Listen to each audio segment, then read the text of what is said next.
Hello, my friends, and welcome to a special edition of the RobCast. See, it's sort of the end of the year.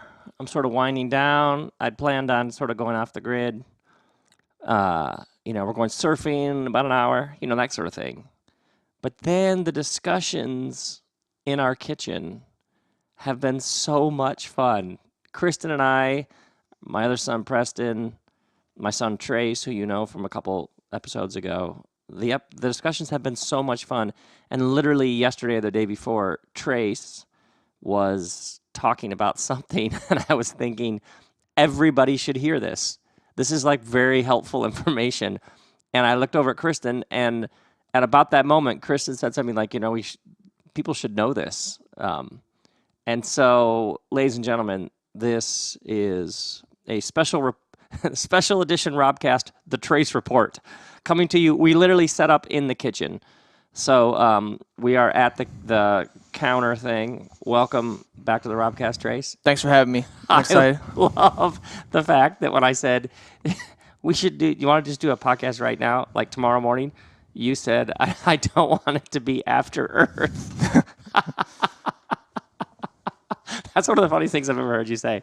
Yeah. No one really likes that movie, so I was like, it can't turn into an After Earth situation. Why is that joke? I keep taking apart that joke. Can you give people some background? If people don't know, After Earth is the M. Night Shyamalan movie that Will Smith did with Jaden Smith, his son. Jaden Smith, which is terrible. But the whole thing was that like Will Smith like really pushed for Jaden Smith to be in the movie, and it was kind of like one of those kind of awkward, like you could just tell it was a project that he just needed his son in, and it just was a crap pile. So yeah, you could say it really hurt Jaden Smith's acting career. So so when I say to you, do you want to do another RobCast? And you're like, I just don't want an After Earth situation. Exactly, yeah. Oh my word, I literally am starting with tears in my eyes. That makes me laugh so hard. That's like serious inside baseball, but it's so good. Okay, so a couple of things that you've been talking about the past couple of days. Let's start with what everybody's talking about, Yemen. Yeah, so there's a humanitarian crisis going on in Yemen right now that's not getting any news, which is really, really concerning and really, really terrible. So I'm sure some people have probably heard about it. Like Saudi Arabia has been just going on a full-out attack on Yemen and killing. Why? Because they're trying to fight Houthi rebels. But the problem is they just implemented a blockade recently that it started the worst cholera outbreak they said in modern history. I've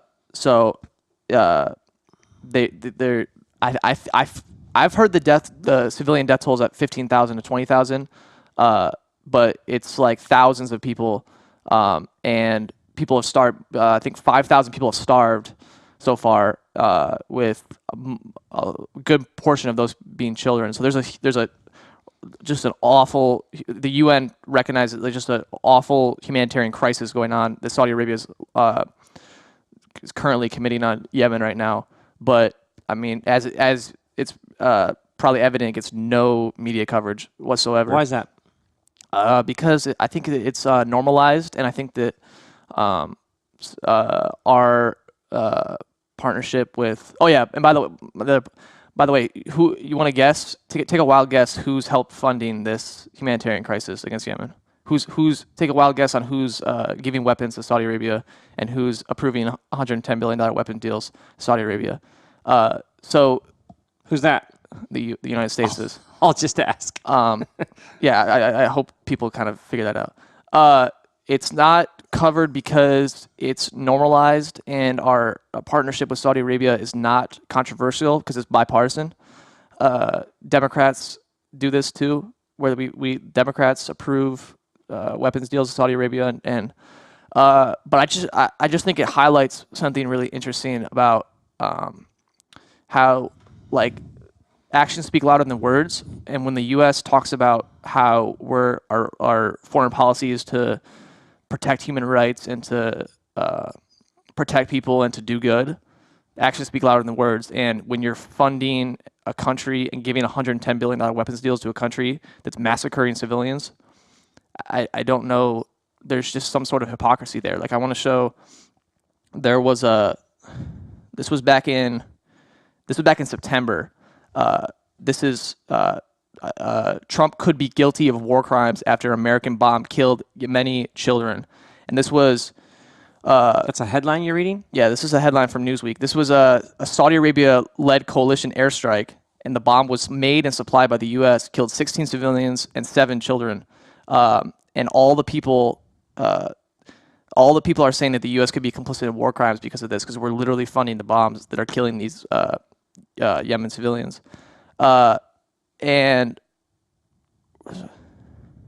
yeah, so a lot of people recognize this. Human rights group recognize this as the U.S. needs to end the sale of weapons to Saudi Arabia immediately, because we're literally funding genocide and so you're saying whatever the U.S. says, there's a massive portion of the world gets this news as front page.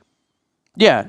U.S. bombs kill children is the headline that a lot of the world gets. We know that they kill. This isn't like some like mysterious like, oh wow, we didn't know. Like we know that they kill children. We know that they kill innocent civilians.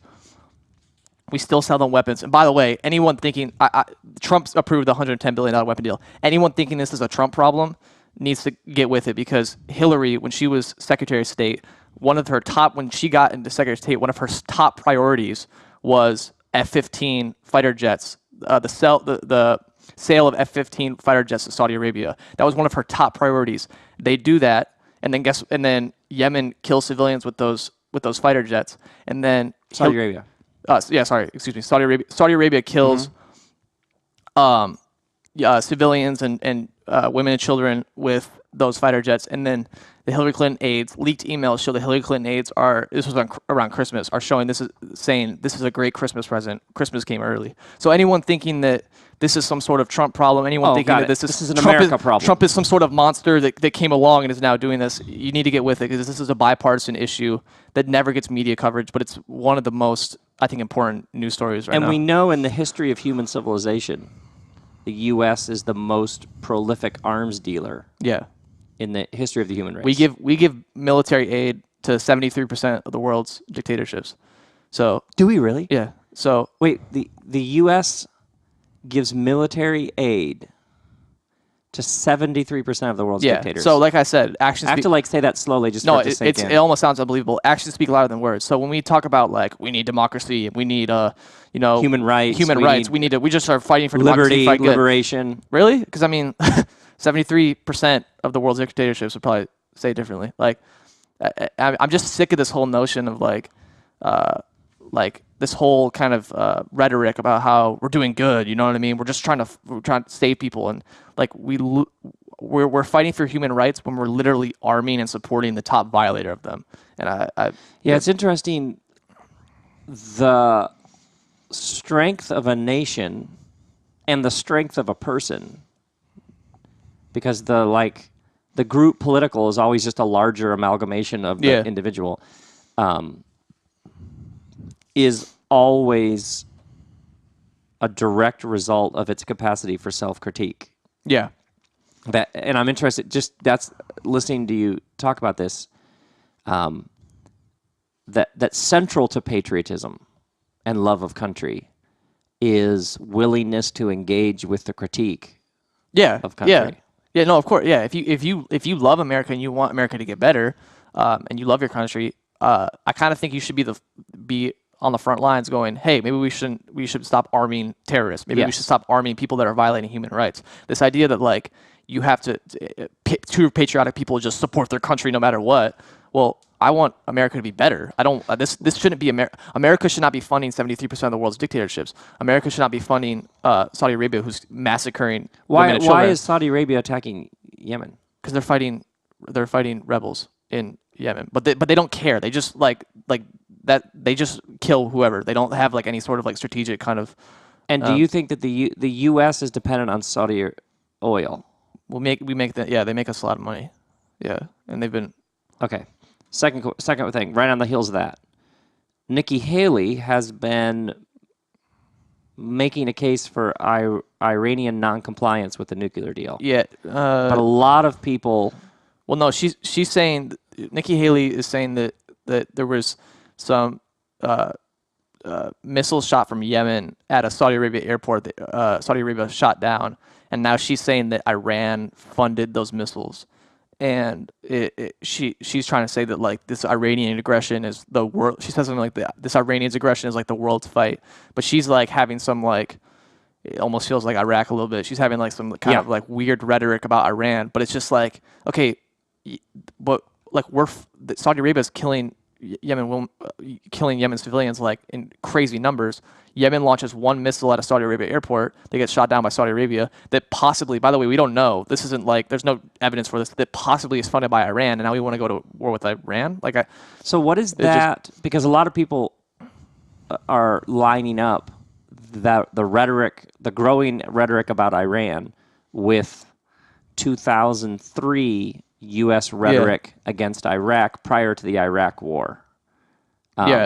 And saying, "Well, this smells like that." It's scary. It just is like it's just our foreign policy has just gotten such a mess. It's like we have 8 different military interventions right now, and we're already talking about Iran rhetoric is increasing, and North Korea rhetoric is increasing in aggression. So like we're talking about 8, possibly 10, like as if this like why go to war with Iran? It's just like it's so stupid. Like makes your head hurt. It's just like really we need like another war. Like we spend so much money on this stuff, and we're already like talking about 2 more possible wars. It's like. Okay, let's talk about this some more. The recent military increase in funding that was voted on. Yeah, there was swiftly. Trump just did a $700 billion defense bill. That was like a new $700 billion annual defense bill, and I think that the Obama one was capped at $549 billion, which is still insane. But like Trump increased it. I think he removed the cap on it, the $549 cap on it. So it's now $700 billion, which again, by the way, gets like no news coverage. That we just signed a $700 billion.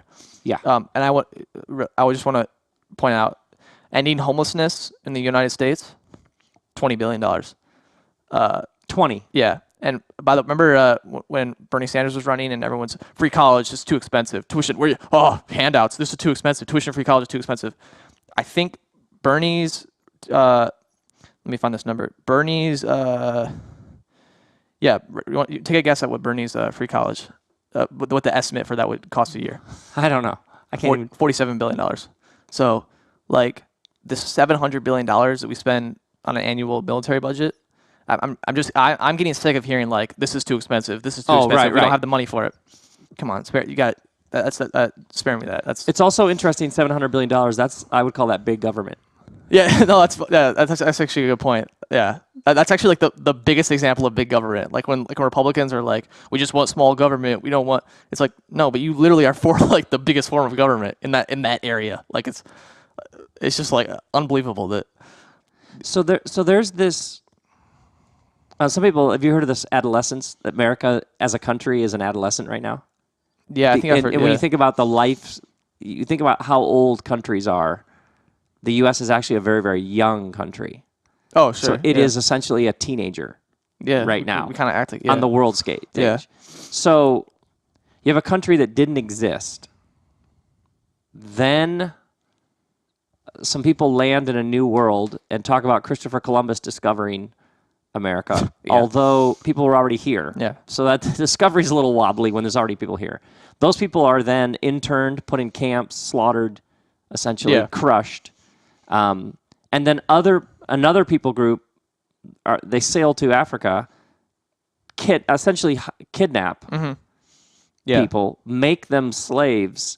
They become in some ways the engine of this brand new nation. Yeah, their sweat, and through the cruelty of oppressing them, this tiny nation explodes in power in just a couple hundred years. Yeah. To become the biggest arms dealer in the world, the biggest. It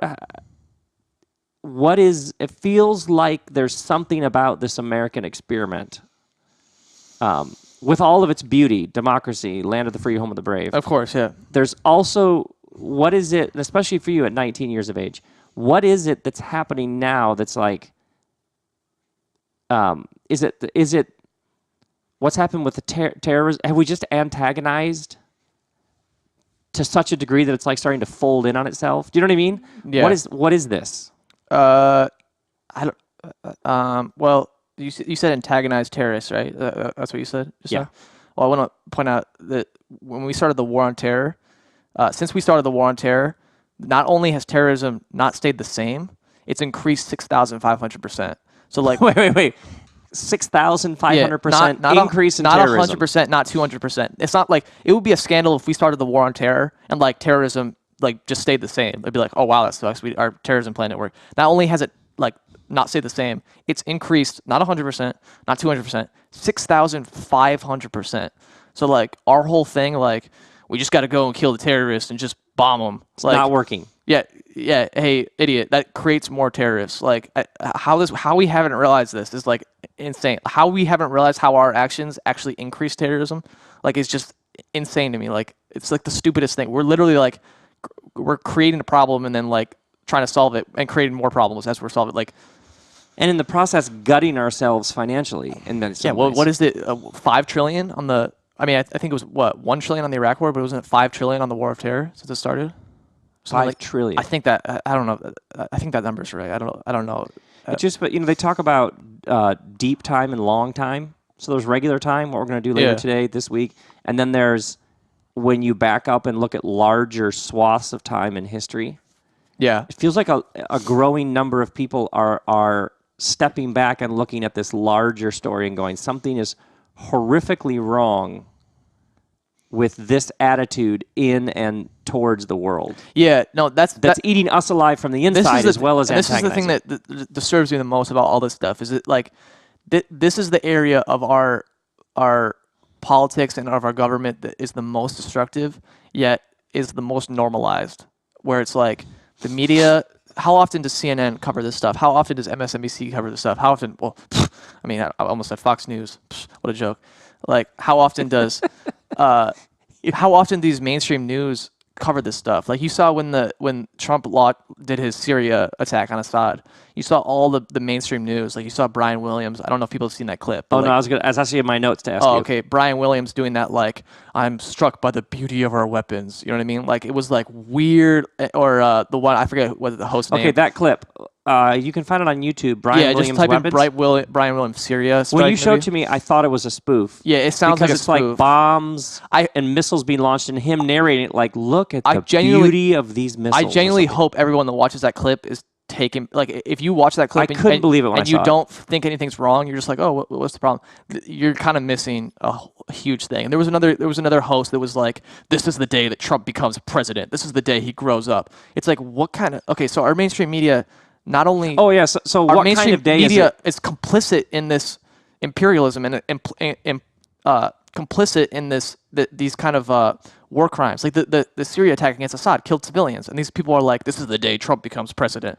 Like our media not only the measure of the leader is their enacting of violence. So our media never covers this stuff, but when they do cover this stuff, it's like only like positive, and it's only like they never question like, hey, maybe we shouldn't be here. Hey, maybe we shouldn't be attacking Assad. Hey, maybe we shouldn't like. And it's like it's just so sad to me that we just created this culture. Even Trump now, like all the attacks on Trump are like about his behavior or about like other stuff. It's never Trump, he increased the drone strike 432%. It's never that he's been killing He's been killing. I think he's already killed more civilians than Obama did in his whole 8 years. It's never this foreign policy stuff. It's always like, oh, he attacked Kirsten Gillibrand, or oh, he's what a meanie. Like it's this stuff is normalized because a Democrat president does the same stuff, then a Republican president comes in and does the same stuff, but that's just normal to us. The killing civilians overseas is normal to us. Instead of absolute outrage. Trump attacked Don Lemon. He called him the dumbest man on cable, and people were like outraged over that. Like, first off, you agree, Don Lemon is one of the dumbest guys on cable. Okay, I have this in my notes too. Okay, let me back up because you make a couple points there. Yeah, sorry. We don't watch really TV that much, but we ended up watching TV. I think it was last Monday night. Well, I wanted to watch. Yeah, this was the day. This was Monday night. So this was when that New York Times piece came out about Trump drinks 12 Diet Cokes and watches whatever 4 to 8 hours of TV, and I wanted to. We were watching Monday Night Football, and I wanted to just like do a little experiment. So we went to. I was like, "How much you want to bet CNN is going to be covering him drinking 12 Diet Cokes a day?" Which this is at night, Right. by the way, and throughout the day they'd already covered I should this a tell bunch. people, by the way, what happened then is you would predict what a network would be talking about. We would go to the network, and they would be talking about it. So Yeah. let's go to the first one. So you say, let's go to CNN. I was like, watch, CNN's going to be covering that Donald Trump drinks 12 Diet Cokes a day. We turned to it, and literally it's Anderson Cooper. Within 2 minutes. Within 2 minutes. He was talking about something else, but within 2 minutes, Anderson Cooper with like 4 other analysts literally talking about his TV and drinking Literally habits. said, but guys, Cokes, I mean, that's not that healthy. Yeah, like there were multiple hosts that were like, "Wow, drinking Coke, that can't be healthy for you."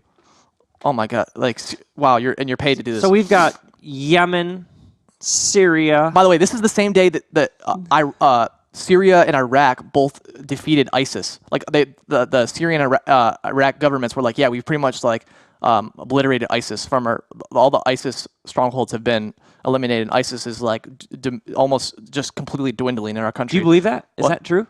Is that substantiated? Yeah, I think so. I don't really have a reason not to believe it. I think that I don't think they're all gone completely, but I think that they've got some serious progress. Significant. But that's a huge story. Like that should be a huge story. Huge. This is we started we just armed we just increased the Pentagon's role in Niger. We just we're going to start bombing there. So like these are like huge stories. This is our 8th military intervention. I mean, we have 8 military interventions. We had 7, now we have 8 with Niger. It's like So all this is going on. these are huge stories, and they literally you and I go to You turn CNN. on CNN, and they literally on the desk have 12 Diet Cokes. They put 12 Diet Cokes. They give you like a visual aid. Like this matters that Trump drinks 12 Diet Coke. Like who cares? Honestly, who cares about this stuff? So CNN is just being the complete goofballs and idiots that they are. Okay, then you say to me now, And then MSNBC, I think, you say, watch this. and it's good. MSNBC is going to be. Let's go to Rachel Maddow. Yeah, I was She like- will for sure, be Russia. I was on a like, day in which there are 50 massive, significant stories, she will be talking about Russia. yeah, no, yeah. And we turned it's to going to it. be Russia. We turn to it, and what do you know? Yeah, Rachel Maddow is talking about Russia. Rachel Maddow is talking about Russia and the Russia investigation, and like it's just like it's almost like a weird it's just embarrassing. It's sad at this point. It's just so You don't think the Russia thing is anything? I mean, You think it's all smoke, no fire? Tell me define the Russia thing for me. Like, define what that is to me, because this might veer into a whole another conversation, but I don't want to talk about this for a super long time. The argument is that Trump colluded with the Russian government to win the presidency, and that he's Putin's puppet. That's the claim, right? That's the claim that I'm going off of. Sure. Okay. Let's go with that. What evidence is there of that? I'm serious. I'm sure if you listen to me, you know I hate Trump. Like I said, I think he's an evil man. I think he's a war criminal. So I'm not. There's no me trying to defend Trump. I think that You just think you have actual substantive like I mentioned, issues. I mentioned last time on the podcast, indictments going on. He approved 8 new. He got 8 new businesses registered 8 new businesses in Saudi Arabia during the campaign trail, and then gives them a $110 billion weapon deal. And then I just mentioned earlier, then they're massacring civilians. That to me is a way bigger conspiracy than, well, it's not even a conspiracy. That to me is a way bigger story than Russia. I'm missing what the whole he's Putin's puppet. I'm just missing that. I haven't seen any evidence for that. And I think it's such a waste of time when there's other bigger stuff that needs to be. Okay, then you and I go to, at some point, on a day when net neutrality is It's huge. in jeopardy, and Don Lemon is talking about possible Russia. He literally we turn on the TV. We connections. turn on the TV, and it's not like we were watching for a little bit. We literally turn it in, and he says there's new Russia. There's new information in the Russia investigation. New Russia text. Like, dude, give it up. Why is this? there such But this is you think people. This is why people. If you look at the polling, people hate mainstream news. Like people in Wisconsin and people in the Rust Belt, and you think they care about 50% of the country makes $30,000 or less. Like Flint just got clean drinking water. Flint didn't have clean drinking water for the longest time. You think people in Flint will turn on the TV to hear about Russia? Like Rachel Maddow talk about Russia and CNN talk about Russia. Like what is that? I don't like. It's so stupid. So what happened? Where did this what happened that have been up until now the loudest news voices? How did it so lose that what was historically like almost a sacred calling to give people the most substantive? Now, obviously, there are wonderful people doing wonderful work out there. Yeah. Legit. By the way, that's not to say CNN has some fantastic journalists. MSNBC has some fantastic journalists who do some go overseas and do some they do some great stuff. And I'm not trying to say they're awful all the time. I'm just saying for the most part. But what happened that the average? Let's just keep it in America right now. What happened that the average American, if they tune into the largest mainstream sources for news, do you know what I mean? Yeah. How did the system get so off that its job was to inform, and it's not doing, in some ways, such huge stories are being missed, and such inconsequential things are being amplified. What is that? It feels like a spiritual crisis. I think that's a great question. I think that's a question that everyone should ask. I just think the media plays a role in a system that allows this kind of stuff to go on. And now you have, essentially, maybe the answer is, now you have all these independent sources that are rising up essentially as a corrective. Yeah. Essentially saying, you mentioned Abby Martin. Yeah, Abby Martin's a fantastic journalist. The Intercept is great stuff. Jeremy Scahill on The Intercept. How do you spell Scahill? SCH. Jeremy Scahill? Yeah, okay. I don't know. Who else? Glenn Greenwald, obviously, I'm sure a lot of people know. Okay, this is great. I have to ask while we're on it. Tell me about the breaking news. Oh, yeah. The best CNN clip of all time it's like a picture, but it's CNN has a banner that says "Breaking News," and it's Titanic sunk 104 years ago. It's like that's all you need to know about CNN. Like, just stop. Like, there's such crap. Like, Titanic sunk 104 years ago. Breaking news. Like, what an absolute joke this company is. Like, it just makes me so sad. Like, what about the sledding? There was also like breaking news. Protesters sled on Capitol Hill, and it's like kids like sledding. And it's like literally like they put breaking news on that. Like, what a joke. Like, what is this? This is why, like, when Trump calls them fake news, like, I do think it's really destructive that he calls them fake news, and he shouldn't be going after media outlets like he does. And obviously, not everything CNN does is fake news, but it's like there is some validity to that, where it's like, stop being idiots and stop doing, like, you see all their WikiLeaks. They have a bunch of WikiLeaks corrections that were wrong. It's like, stop being idiots and giving him material. Like, you should be on your. You should be so dialed in at CNN, and you should be doing such good work that the president doesn't have any. Every time the president says fake news, it should be totally false. But you guys are like totally giving him material. It's so stupid. Okay, I want to talk about the. You and I were talking the other day about the Lincoln Douglas debates. Yeah. You had let me just look right here. 1860. You have, also known as the Great Debates of 1858, Lincoln and Douglas debate. They go for hours. They do 7 debates. It's substantive. It's back and forth. It's policy. It's, you know what I mean? Like, there was a time when discourse about these issues was so substantive. It demanded that you as a citizen were informed. Yeah. It assumed a level of participation by the viewer. And it acknowledged subtlety and nuance and the tensions and challenges of being a people. Can we get back there? Are you hopeful? And I don't mean to be like that. We just need to go back to how they used to do it. But do you think all of this fluff is actually setting us up for substance? Because I hope so. I hope that people, like I talked about in the last podcast, like put policy over personality. Like all of our political discussions need to be policy over personality.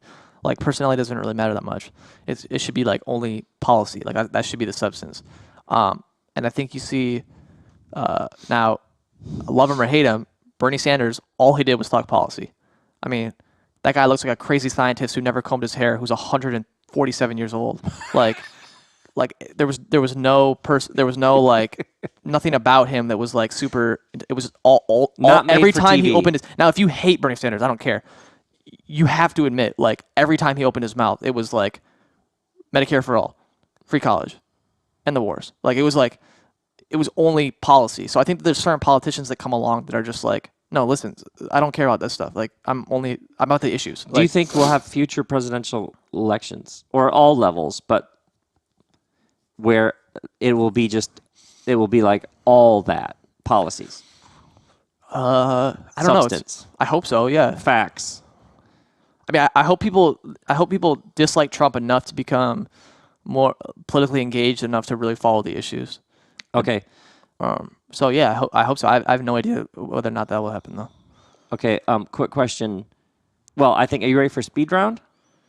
Or do you have, what else is big in the news right now that people aren't following? There was one more thing. I want to talk about. There's Mosul, Iraq. This was back in March. This was a story I actually found out. So admittedly, I was even oblivious to this. So this was a story I found out about, but it disturbed me a lot because of like how, first off, little news coverage it got and how big of a deal this was, but like it never had any implications. There was a attack in Mosul, Iraq back in March, where we did an airstrike that. Now, the Pentagon confirms that 105 civilians were killed in this airstrike. Some of the local media says 230 people were killed. Some of the local media says up to 300 people were killed. Now, so an airstrike kills a couple hundred people in Iraq, and this doesn't like no coverage. Not even a blip. Nothing against Trump. Nothing against like this was when Trump was president. Like I just want to remind everyone, this is a country, Iraq, that we invaded in 2003. A country that did not attack us. We invade them, kill 500,000 of their civilians, stay there. Is that the record? Is that the record? I've heard 500,000. I've heard 400,000. Yeah, but I think the estimate's around 500,000 that were killed. Innocent civilians were killed in the Iraq War. But that could have. Okay. Okay. Okay. So 500. We invade a country that did not attack us, stay there, kill 500,000 of their civilians, overthrow their leader. Create a power vacuum for ISIS to thrive.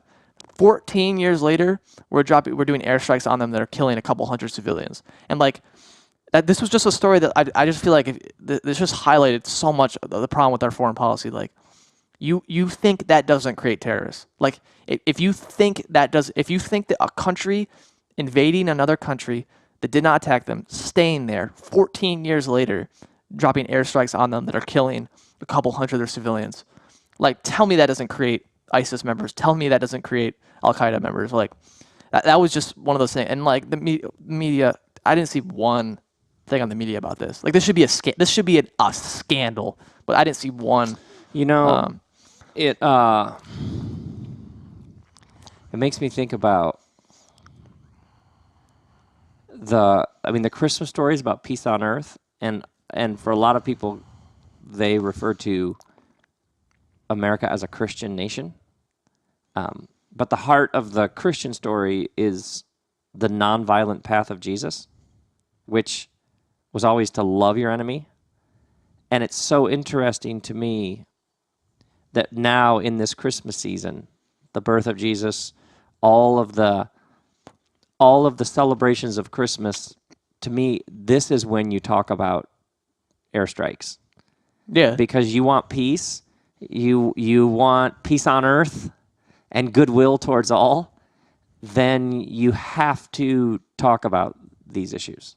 You know what I mean? Yeah. Like that is actually, a lot of people, America is a country of all kinds of different perspectives. But there's a large group of people in America who still cling to it's a Christian nation and don't make the connection to this policy makes the world less peaceful and less safe. Yeah, I mean the kind of stuff we do. If other countries did that, we might use that as evidence to overthrow their leader. Like literally, if the other countries did the same stuff we did, but it's like we just do it, and like the media just sleeps completely falls asleep. It's just that's the kind of stuff that just makes me mad because it's just wrong. You know what I mean? I don't really know how else to put it. Like it is. It's wrong. It's just the kind of stuff that like you just it's like a system that just is like. This is how it goes, you know what I mean, in the system. This happens under Democratic presidents. This happens under Republican presidents. Like, this is what it is, you know what I mean? We just go and kill massive numbers of civilians, and it's just, you know what I mean? And then wonder why people want to attack us. And then wonder why people hate us. Yeah. So. Man, oh man. Trace Bell. Do you think the sexual assault allegations against Trump will go anywhere, or do you think it'll just disappear like... I don't know, but I don't think he'll ever disappear because he's president, and people are always going to bring that up. It'll just hang there. But yeah, I'll just hang there. I don't know what I totally I believe these women 100%, and I think that he is a gross and despicable dude. But I just anyone that thinks this is going to like amount, I don't know what people think this is going to amount to like Trump's going to have a change of heart and step down. I mean, that's what I'm asking. You think it'll just... Okay, let me ask that in relation to, do you think the tax bill will pass? The tax bill passed. The GOP tax one? Yeah. Yeah, it passed. Do you think... let me rephrase that. Do you think people will wake up to the fact that it doesn't actually help them? Well, only 25% of people were in favor of it, so... And it over time it raises. It's actually one of the biggest tax increases in American history, which is the irony. It actually increases taxes on the middle class over time. So yeah, I think people will. I already think people. Most people weren't for it. Why didn't that get covered? That got covered. To be fair, I mean, not as probably much as I liked it, but to be fair, I think that got some coverage. Okay, so that for you wasn't something that just sort of... No, that wasn't something that... I mean, they probably could have done a better job. I think they just framed it... This is one of the media's problems where they just frame it as like, oh, the Republicans have this plan, the Democrats are opposed to it. Instead of like, hey, this plan literally increases taxes on the middle class, only 25%. Like, the media could portray it as like a literally undemocratic policy. Like, if you're passing a policy that's only 25% of the people support or in favor of, the media's job should be portraying that as that's undemocratic, instead of just like, this is the Republicans' idea, and they want to do it, and the Democrats don't want to do it. Like, come on, like, give us some more context and give us some more, like, no, the Republicans are trying to pass a tax bill that only 25% of Americans want. That's not democratic. 25% is not the majority of Americans. Yeah. So the Republicans are literally, like, the media could do a better job of portraying it, but I can't say, I'd be lying if I said the media just ignored it. Okay. Very well said. Okay, now, are you ready for speed round? Sure, yeah. Let's do the speed round. Oh, I love this part. Okay. So, folks, the things that Trace and I, and Kristen, and Preston, and Violet, to certain extent, we talk about politics, we talk about movies, music, and sports. So here we go. Okay, let's go. We've done a fair bit on politics. Speed round. We're going to go see Star Wars today. Yeah. Pick Violet from school. Go see Star Wars. I'm so excited. Opening day. Your Justice League prediction on its Rotten Tomatoes was 62%, didn't and its Rotten Tomatoes score was 41%, I think. So whoa, so you were 20%. Yeah. Okay. Yeah. So Rotten Tomatoes score for the new Star Wars. It already came out. It's like 93, I think. So I could have predicted that though. I could have predicted that. Oh, okay. Yeah. Secondly, Star Wars. Finish the sentence. The most surprising twist in the new Star Wars will be. Well, whatever I say, people are gonna be like, "Wow, that was a stupid prediction." What did he? I know. I'm.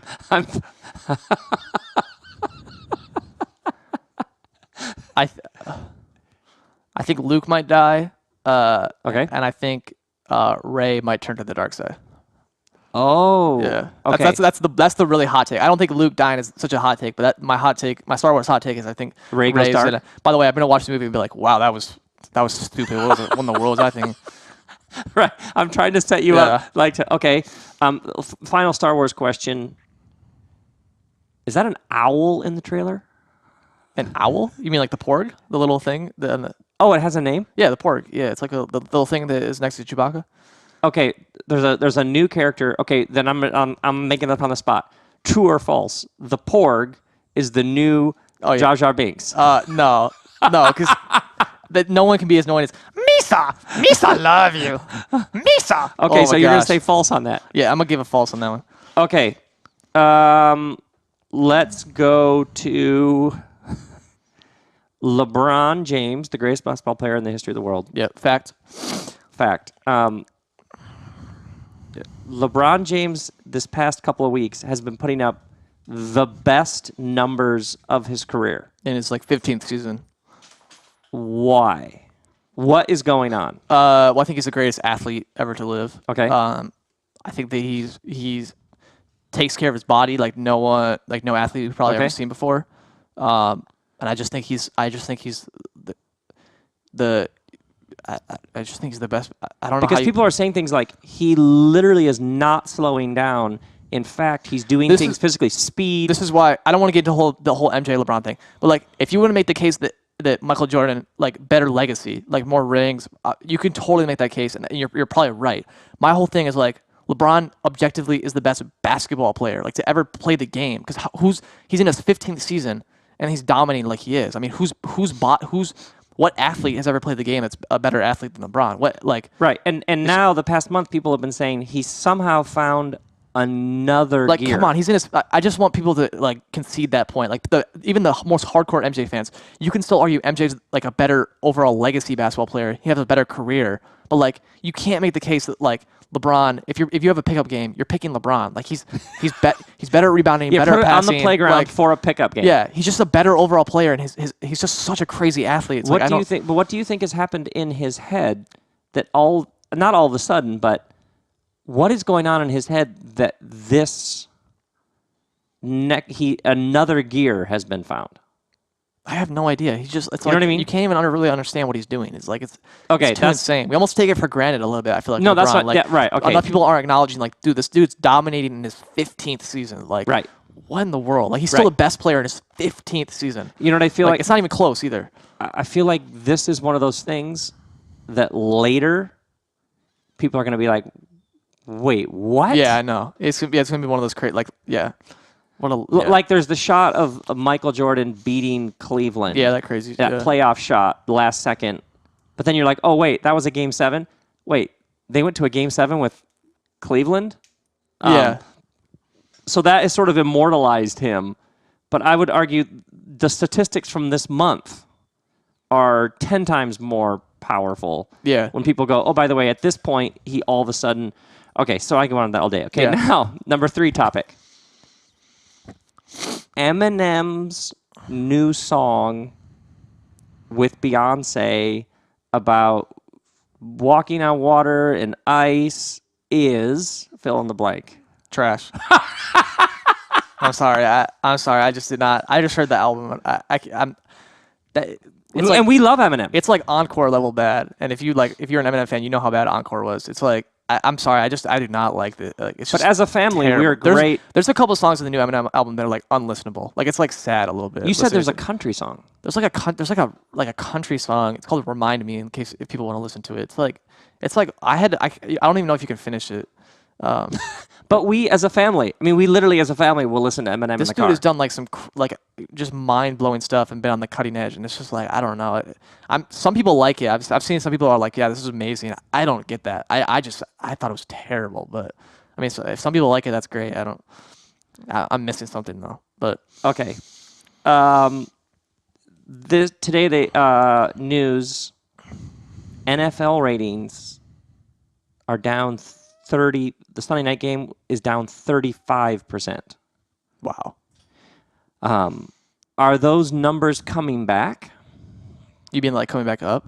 And the point was Sunday night's game was big teams, was very close, and the ratings are down 35%. Yeah. The NFL across the board, roughly anywhere from 14 to 20%, depending on how you look at it from last year, and it's not picking up as the season goes on. Is that just because a whole litany of star players are injured, or is that a larger thing happening to the NFL that isn't coming back? I'm just sick of the NFL discussions like centering around, like when people talk about centering around everything except what it should be centered around, which is like when we talk about like, oh, the NFL ratings declining because players are kneeling. Like I feel like this whole kneeling thing is like, when you talk about it in the context of like how it's hurting the NFL, it's such a distraction from what's actually hurting the NFL. The NFL has an injury problem, and the NFL has like a serious violence problem. And I mean like on the field. I mean, I'm sure people saw Ryan Shazier on the Steelers with his spine. Like there's just the NFL's problem is that there's too many terrible injuries and players get too hurt playing this game.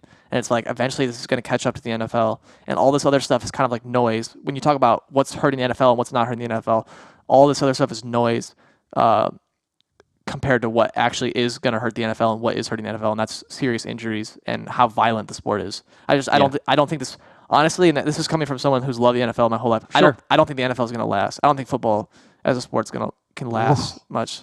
Hot I just don't take. think I don't.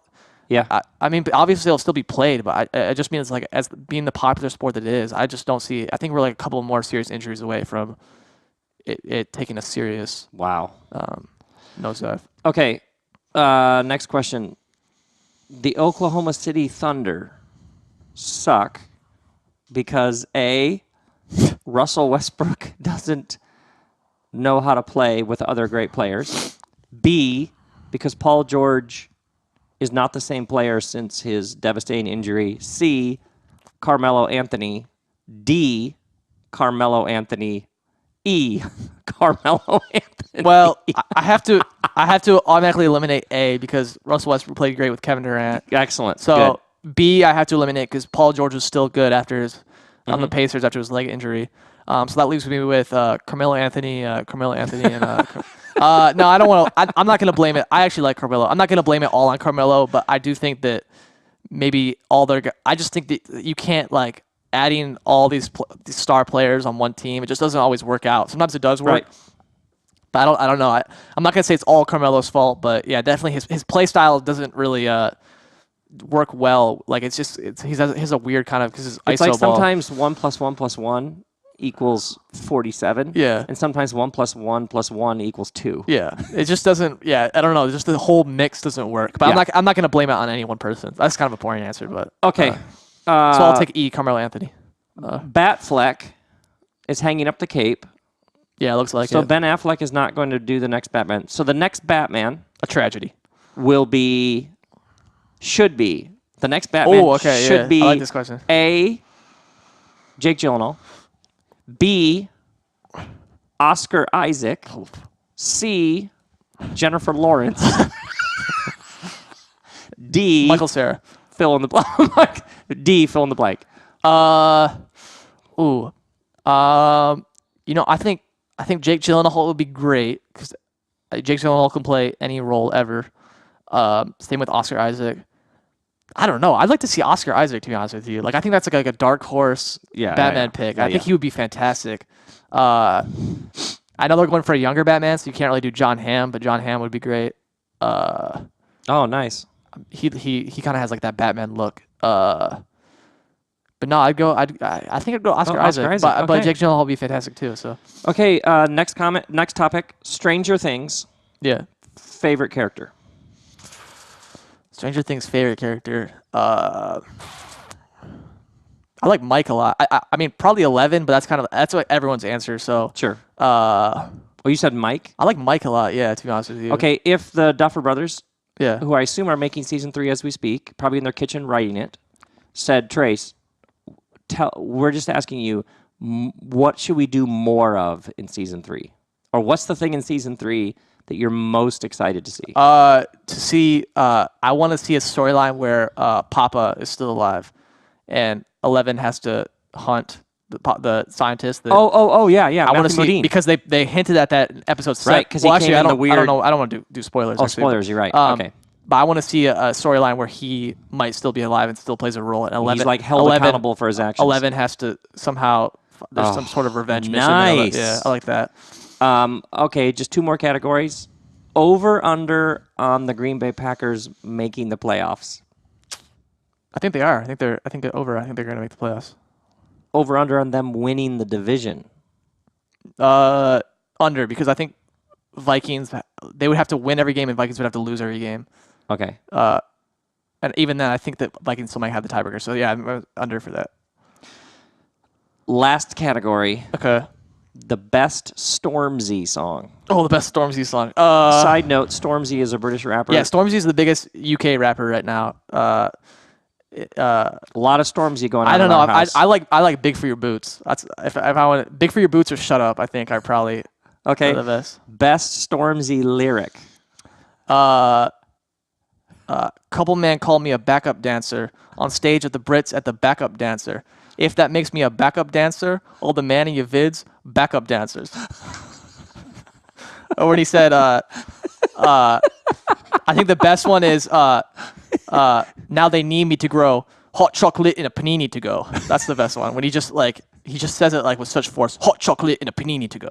Like it's just such a British rapper. By the way, British rappers are hilarious because like they have this really subtle humor. Yes. Like they don't take themselves super seriously, so they'll deliver like lines in a really aggressive way, but they'll know it's funny. Like Yes. they're really entertaining, and I don't know. I love that.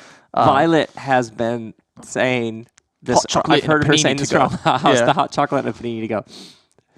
Oh man, ladies and gentlemen, straight from the Bell Family Kitchen, this has been a special edition of the Trace Report. Anything else you want to wrap up with? No, I appreciate coming back on here and sharing some of what I hope that I gave some information that people really think about. Mm-hmm. And I just hope that people can maybe share some of my frustration with a system that I get really frustrated and angry about. And I hope that there's like some kind of, I hope that I gave some new information or people became more aware of some of these issues that I feel strongly about and that should be known. Yeah. Well said. Well, thank you. Yeah. All right. Grace and peace, everybody.